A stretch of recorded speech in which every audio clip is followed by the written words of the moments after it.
Hi there, good noon and welcome to yet another session where you and I sit down together and master concepts of some area or the other. This is BYJU'S exam prep channel dedicated to your success as an aspirant. If you are new here, of course, you know that there are these two buttons which are really very important.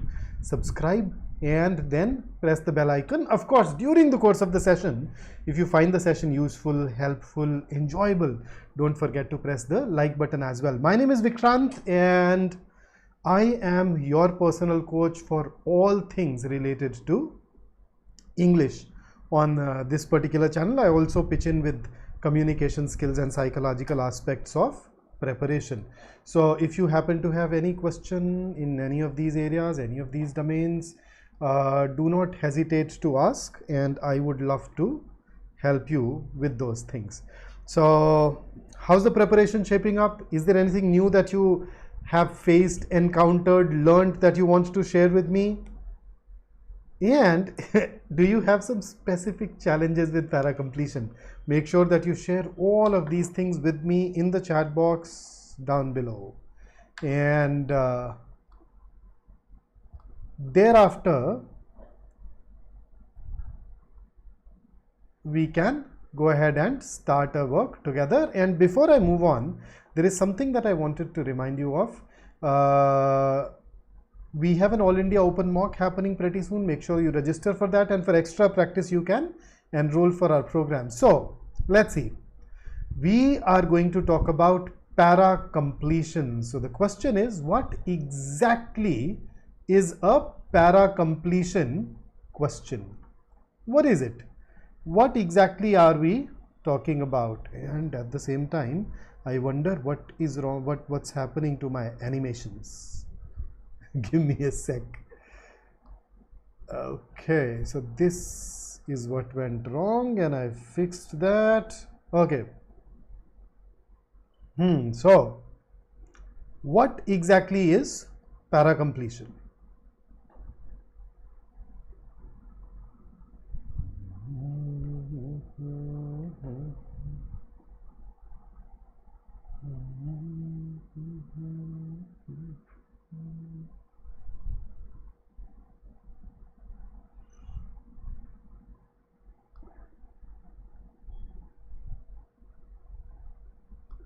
Just waiting.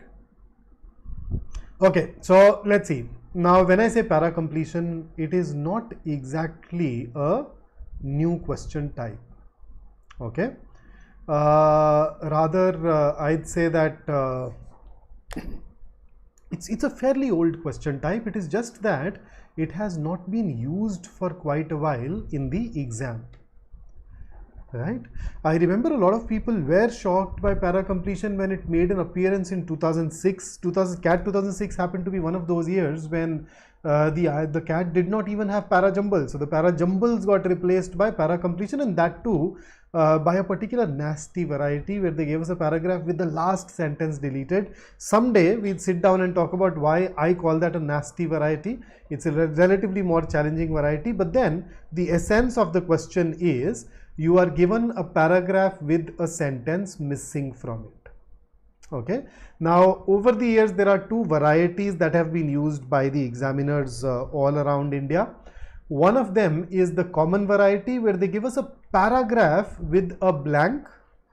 And after that, we have four options. Every option essentially presents or offers us a sentence, and our job is to pick up the correct sentence for that given blank. However, CAT 22 reintroduced para completion into the mix. They replaced odd one out with two paragraph odd one out questions with two para completion questions, and they also tweaked the format a little. So instead of giving you a paragraph with one blank, what they did was that they gave us a paragraph with four blanks. However, there was only one sentence given to us at the beginning. So at the beginning, we had a sentence that I generally call the lost sentence. This poor sentence does not know which part of the paragraph it belongs to, and thereafter the examiner gave us a paragraph Now in this paragraph we had 4 blanks. Our job was to figure out the appropriate blank for the lost sentence. Now we have practiced this question in the past during our 500 most important CAT VARC questions. So that's the variety, or that's the change that was brought into the exam, right? So how do we go ahead and ace these question types, master these question types? Now, frankly speaking, you don't have to do anything significantly different. At the end of the day, it is all about paragraphs, right? So if you know the properties of a well-written paragraph, chances are that you are already at an advantage. So what are the properties of a well-written paragraph? So you know what a paragraph is? It's a set of sentences written around the same theme, and typically you'd have a topic sentence that talks about that theme, and along with it you'd have a lot of supporting sentences. So when I say lot of, normally paragraphs are around 4 to 5 sentences long. So typically 3-4 supporting sentences along with a topic sentence is what you'd think of. Now the entire paragraph is supposed to be unified, or in other words, all the sentences should be related to a single main idea, the one that is reflected by the topic sentence. And then the second thing is a very important concept, particularly for para completions, and that is all the sentences should be coherent. So when we say coherent, we are saying that the various sentences should be logically related to each other. They should be arranged in a logical manner. They should also follow a definite plan for development within that paragraph, or in other words, in a well-written paragraph, every sentence should appear to flow out of the previous sentence. There should not be a jarring note. So typically, if I give you a paragraph and I stop midway, I stop at a juncture, if you are able to follow that train of thoughts, if you're able to follow that coherence, then you can figure out what kind of sentence or sentences can be put in further. For example, let me give you a paragraph. So why don't you read this paragraph and tell me what the topic is, and then if I ask you to continue it, what would you like to put in here? Go ahead, give it 15 seconds, think it over and let me know.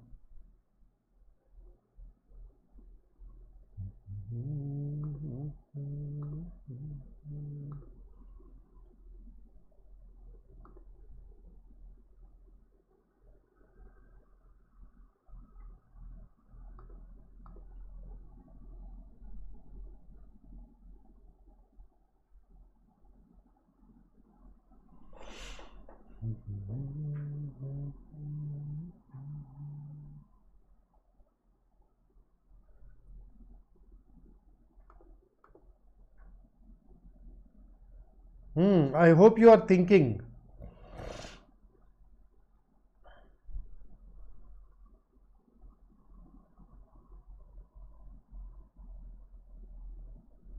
Or then some of you were saying CAT notification out ho gaya. Absolutely yaar, the registrations will start in 2 days from now. Okay, so the registration will start on the 2nd of August at 10 in the morning, and you'd have almost 6 weeks, 5 weeks to go through it. But then that is pretty useless, right? It is useless because we are obviously not going to wait for the last date. So here we are. When I meet you anytime after 4th of August, if I ask you about the status, if you're serious about the CAT, you would tell me that you have applied to the CAT exam by then. It has to be, it needs to be done, right? So the sooner you do it, the better it is for you. Okay, so Divij has gone on to share his take. So absolutely, look at the first sentence. It talks about the topics of leadership and management are both similar to and different from one another in several important ways. Now you notice, so it talks about similarities and differences between a leader and a manager. Now the next sentence says, to be effective, a manager should be a good leader, and good leaders know how to manage people effectively. So can I say that these two sentences essentially go ahead and point out towards a similarity, right? A similarity.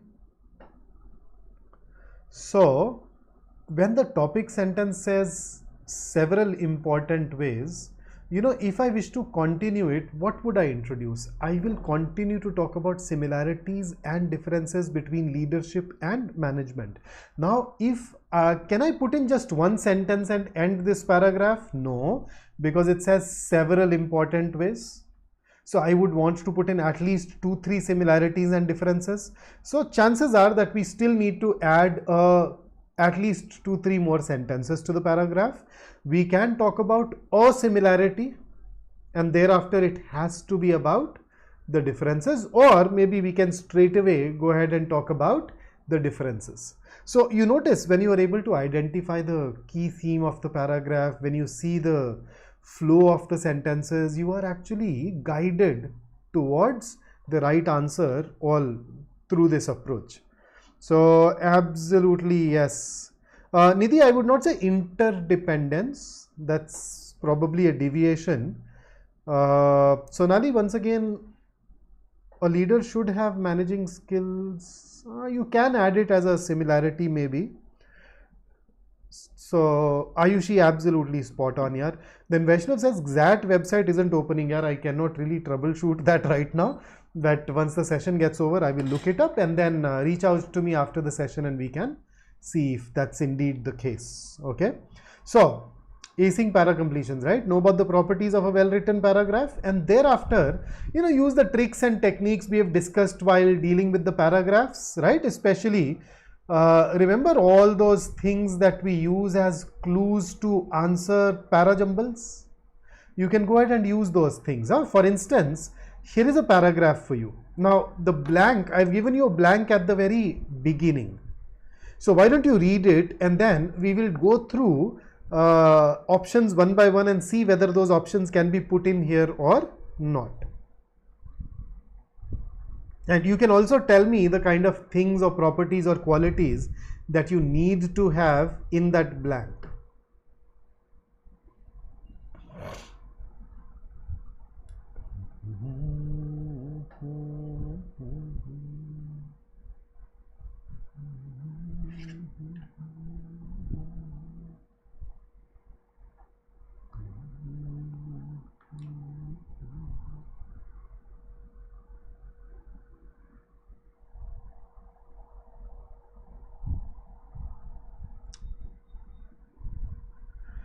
So let's read it together now. But the improviser does not have such optimal resources, and this paucity of resources is the very condition of creativity because it forces a kind of lateral thinking. What is lateral thinking? What is lateral thinking? Think of the army surgeon in the field performing a procedure under very difficult. Okay, so the moment I see the sentence immediately after the blank, I notice first thing that it starts with but. So I know that the but basically means contrast or contradiction. So one thing that I know is that the sentence that comes immediately before it needs to introduce a contrasting or a contradictory idea. Then the other thing that I see is such optimal resources. Now such is a pronoun, and therefore I would ideally like to see its antecedent in the sentence that comes in the blank. Okay, antecedent is basically the noun that it refers to. And then if I look at the next sentence, but this paucity of resources, obviously refers to the sentence that immediately precedes.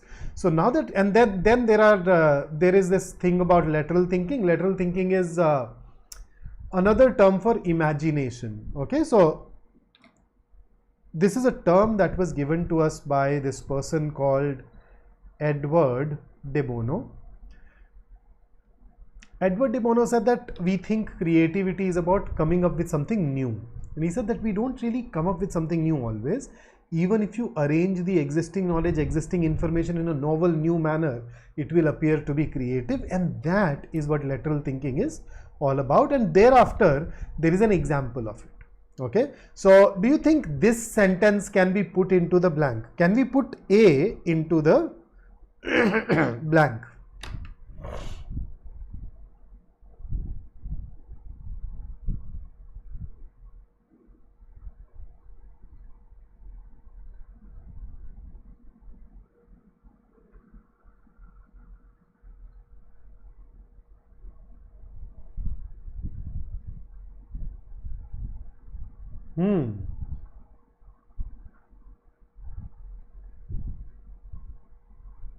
So we are looking for something that contrasts with the next sentence and has a reference for such. So say every task should have the required resources and it cannot be replaced. But the improviser does not have such optimal resources. So it may appear that we have this immediate contrast, but if you look at the context, this example of the army surgeon shows that it can be replaced. And therefore A will not work. How about this next sentence? Will this go in the blank? Yes or no? Look at the local context, that is the second sentence that comes afterwards, and then the rest of the paragraph if required. Will this work? Will this be needed?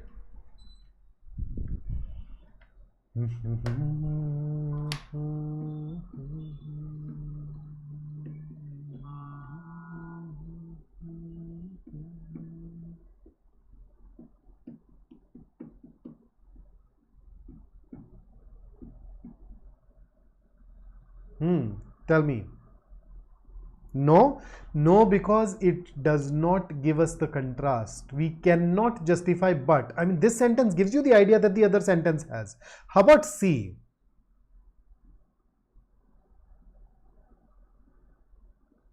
Will C work?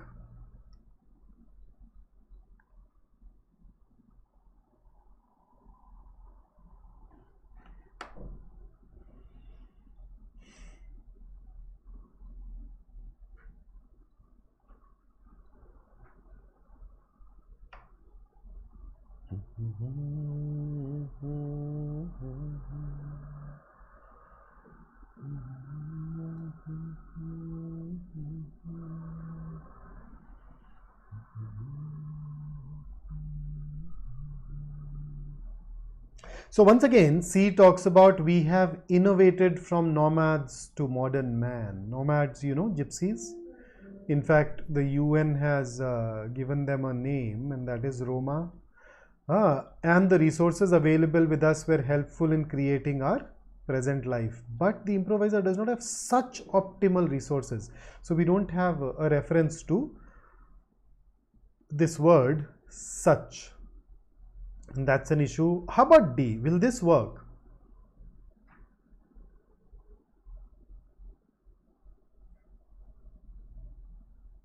The perfectly provisioned kitchen or tool shed has an implement for every task. But the improviser does not have such optimal resources. So this offers a perfect contrast. It justifies the use of but, at the same time it has something that can be referred to by that pronoun such optimal resources, and that is why we would go ahead and put in D here. So you notice we've learned to pick up these things while solving parajumbles. You can still bring all those things, all those ideas to good effect here and deal with that. Okay, so let's quickly look at the approach once again. So the first thing that I want you to do is read the entire paragraph. It is even more important for the kind of question variety that the CAT introduced last year, right? 4 blanks. So a lot of people looked at a sentence, then there was a blank, and that blank sort of affected their flow while reading the paragraph. So learn to ignore those blanks mentally.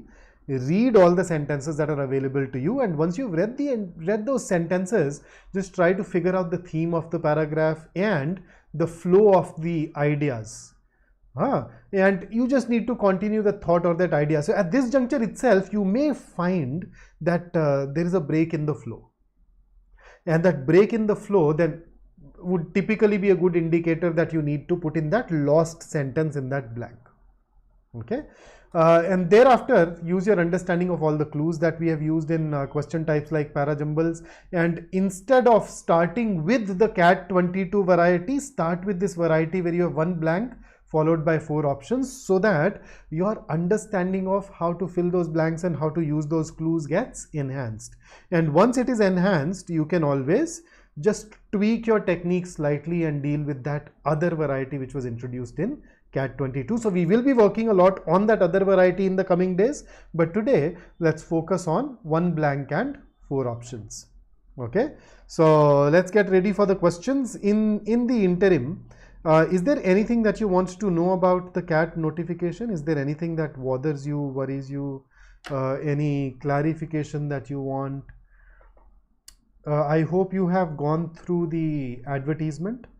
You would find it on BYJU'S exam prep. We will also conduct a session at around in the second half, where we will take you through whatever is there in the notification and some of the frequently asked questions that we have gathered over the years. Okay.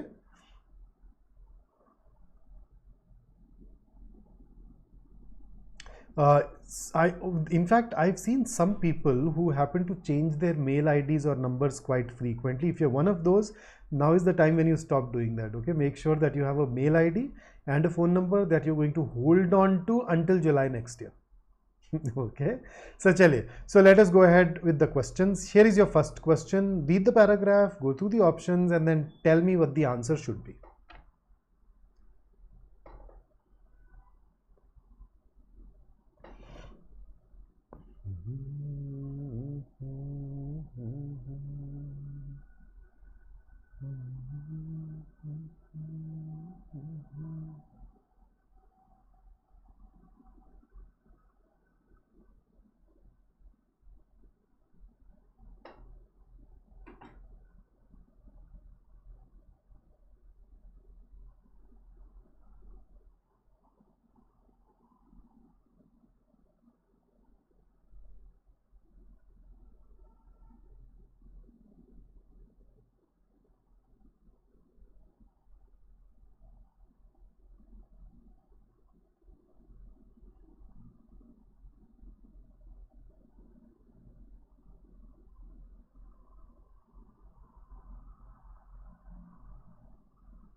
Yes, Vaishnav, absolutely.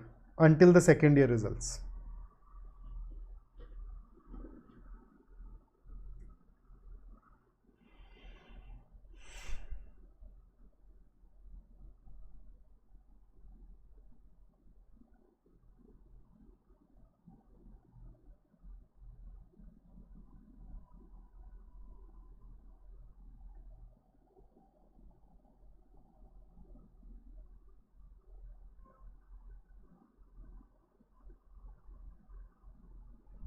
Okay.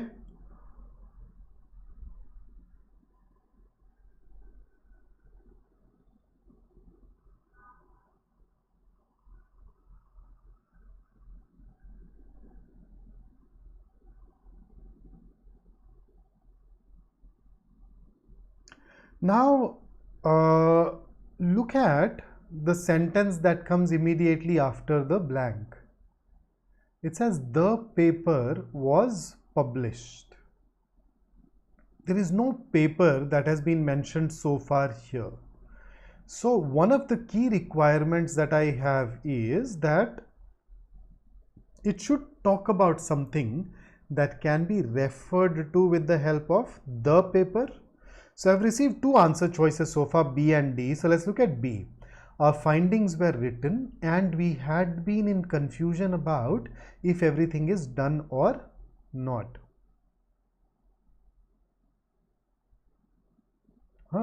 So is there anything here that can be referred to by the paper? Maybe this part, our findings were written. And D, we ultimately replicated our initial results and eventually wrote up the findings. Okay, so both of them have something that can be referred to with were written. But then between B and D, the difference is D merely says findings were written after replication. B says we had been in confusion about if everything is done or not. Now, if you are confused, if you are unsure whether you have done everything or not, will you get it published, or will you go ahead, sort that confusion out before you go ahead and publish it? So look at it. So it's just not the paper. The moment I move to the larger context, it also says the paper was published. And B says, oh, we were confused whether we've covered everything or not. So there is one extra step involved between option B and the sentence that comes after the blank, where the confusion needs to be eliminated because we do not have any such sentence. B cannot be put in here and D must be the right answer choice. Okay, here is the next one for you. Go ahead, take care of it and then tell me what you think. I think I'm blocking some part of the question, so let me fix that.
Okay, so I have a lot of answers and I think I'm absolutely in agreement with you so far.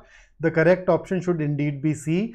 A can be ruled out because there is no contrast between the sentence that comes immediately before and this. And D, in the early years of 20th century, the industry grew rather sluggishly. Now in this case, we're talking about only good and Khandsari in the sentence immediately before. So suddenly jumping over to sugar once again, you need to have some sort of some sort of additional information, and that information is given to us by C, and that's what makes C the right answer here. So good going. So you have dealt with a sentence at the beginning in that sample question. You've dealt with a blank in the middle, and now you've dealt with a blank at the end. And here comes the next question, which is sort of a variation of para completion, where instead of a complete sentence missing, you have a part of a sentence missing. These questions are, or this particular question is closer to a critical reasoning question than a verbal ability question. So I thought I'll introduce you to this as well. So go ahead. Give it a shot and then we'll take it up.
Okay. All right. So again, the whole idea was because of the level of investment required. So you are looking for somebody who is in a position to put in a lot of money, right? And that lot of money, can financial firms do that? Yes. Manufacturing industries, irrelevant. Multinational or venture capital firms, yes. Small scale industries, no. So between A and C, which firm is likely to have a greater financial muscle? Financial firms or multinational or venture capital firms? So not every financial firm is large. So if ACE has large financial firms, then it could have been tricky, but otherwise it's a fairly straightforward decision, and thus we can opt for C. Next question. What's your take on this?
Okay.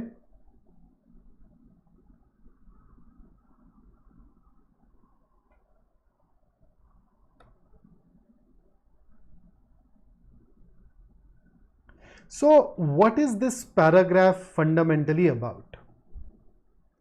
If we were to ask ourselves this question, we'd say that it is all about some people who are not able to get the desired results because they cannot communicate in English, right? So, and then there is this suggestion, confront the challenge. Then input, what you need is a little confidence and hard work. Then, so develop communication skills in English, shape up their personalities and acquire the much needed knowledge. So even this knowledge that we are talking about here is basically knowledge in the context of English. Now look at A. Knowledge and communication skills are the key ingredients that make up the recipe for success. Now, is this something that we require here? Isn't this a precursor to the paragraph? In fact, not only a precursor, if we put it even before this paragraph, we need to transition towards communication specifically in English. So notice communication skills and communication skills in English are two different things. And I've been teaching English for 22 years now. And I've seen so many people who come to me and say, sir, I'm bad at English. I need to improve my communication skills. So a lot of people at times confuse these two things. A lot of people think that if they learn English, they become excellent speakers, excellent communicators. That's not how it works. अगर आप हिंदी बोलते समय या अपनी मातृभाषा बोलते समय प्रभावी वक्ता नहीं हैं, तो सिर्फ अंग्रेजी जानने से आप प्रभावी वक्ता नहीं बन जाएंगे. If you're not a good speaker in the language that you already know, then merely adding English will not work. But here we are specifically talking about English. Okay, so A is not in sync with that theme. A talks about the key ingredients for success. Whereas the paragraph talks about, hey, there are these talented people who are lagging behind because they cannot communicate in English, so they need to learn English. That's the focus. The focus is not what you need for success in general. So A can be eliminated. Then if you look at B, students have to act as leaders in the college itself. There are two problems. Number one, we are not talking about leadership abilities. Number two, suddenly this sentence talks about college, whereas the paragraph has moved over to career ladder, which generally starts after the college, and therefore it will be a little abrupt. Then C says success will automatically follow. Now, so if you do all these things, success will automatically follow. This can logically go in here. D, speaking and writing in English are important. Thinking in English is twice as important. Now you notice, one of the properties of an excellent well-written essay is that there is a main idea and all the sentences are unified in the sense that they talk about that main idea. Now, so far in this sentence, we are talking about communication in English, and suddenly in this last sentence, we are introducing a new idea. Thinking in English is twice as important. If you write it here, you'd also need to go ahead and then talk about why and how. You won't be able to stop here. Moreover, even if I look at the first half, speaking and writing in English are important. Now tell me something, isn't this already established by the paragraph? Anybody who reads this paragraph already knows this. Speaking and writing in English are important. So can you now write this part towards the end? Let me give you a formula that I have developed using my insight. So there are times when a sentence gives you a general idea, and then there are some sentences that capture that same idea in a more specific manner. So normally the sentence that had the general idea should come before the sentence or sentences that capture the same idea in a more specific manner, in a more detailed, elaborate manner. So when I say specific idea, this is what I mean, in a more detailed and elaborate manner. However, there are two exceptions to this. There are times when you can put that general idea afterwards as well. So normally you do not do it, because if you do it, if I write the general idea after specific, it will be redundant. It is already conveyed. So why are you writing it? However, there are two exceptions. If that general idea is phrased as a conclusion or a reiteration, then it can come afterwards. Then in fact it should come afterwards. So in this option D, is this phrased as a conclusion? Do you see any word like hence, therefore, thus, in short, to conclude? No. Is this phrased as a reiteration?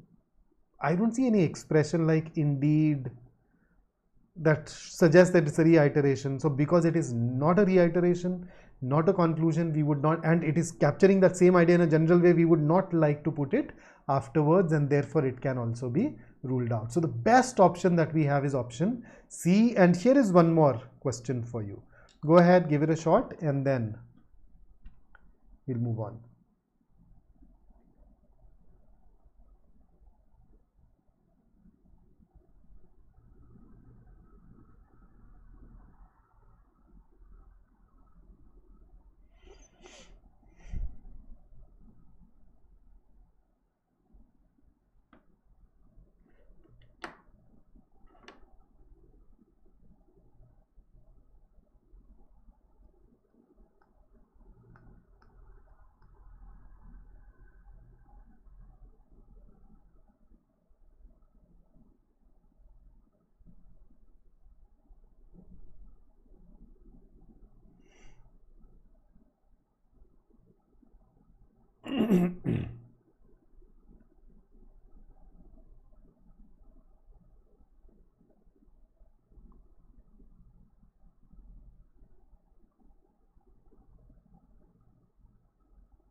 Now I am assuming that most of us will be able to rule out A and B easily.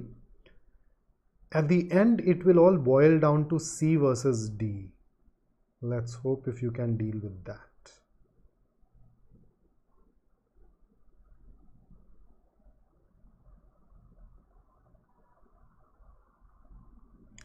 Okay, so Shraddha and Nidhi are leaning towards D, so is Bhavya.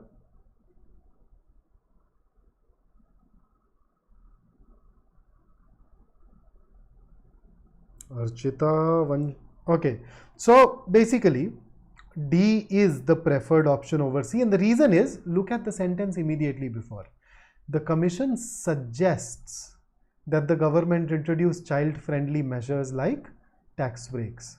So the commission has suggested something. C says the change in policy. So from a suggestion to change in policy, should you have something in between? Should we have an idea that says that the suggestions were accepted and implemented? Without that, we cannot really come up with C, right? So C presumes that the suggestions of the commission were accepted and implemented, and because we are talking about birth rate, it has to have happened at least a couple of years prior to that. And that is why C can be eliminated. We don't have that kind of context, that kind of information available here. And look at D. D says whether such initiatives persuade Chinese is yet to be seen. So it does not talk about a policy change yet. It says that, okay, this is a suggestion. Let us see if these suggestions have the desired effect. That's why D should be preferred over C. So that's a brief on para completion for you. If you want more practice, do consider our test series, which gives you tons and tons of practice, and even more important, you can register for this All India Open mock. You'd not only get to practice more, you'd also get to see where you stand vis-a-vis the competition. Okay, so here are the details about our test series. Look at the sheer volumes of the tests as well as the practice questions, and I think it becomes a no-brainer. And if you want to get a great percentile, do consider joining our comprehensive CAT 23 program. You can unlock a 3-day free trial in order to experience the course firsthand before you take a call on joining us. And then there is a session coming up on 6th of August where GB will talk about 100 days to CAT 23. So we know it is going to happen on 26th November now. It is official, and if you want a detailed, highly impactful, highly effective strategy, this is a session that you need to register for. श्रद्धा से sir para completion आ सकता है इस बार? हाँ आ सकता है श्रद्धा, क्यों नहीं आ सकता? और बहुत कुछ नया तो है नहीं यार, मैं मतलब 5-6 घंटे की एक्स्ट्रा एफर्ट, ज़्यादा से ज़्यादा 10 घंटे लगा लो कि extra effort, and you would be actually in a very happy, very good space to deal with these questions. So I don't think we should worry much about it. Okay, so that's it from me today. If you enjoyed the session, don't forget to give it a thumbs up, and if you're new here, do consider subscribing to the channel as well. I will meet you once again tomorrow with some more practice questions at 12. Until then, stay safe, stay focused, stay in touch, and if you need us, we are just a message away. Okay? Take care and have a great day ahead.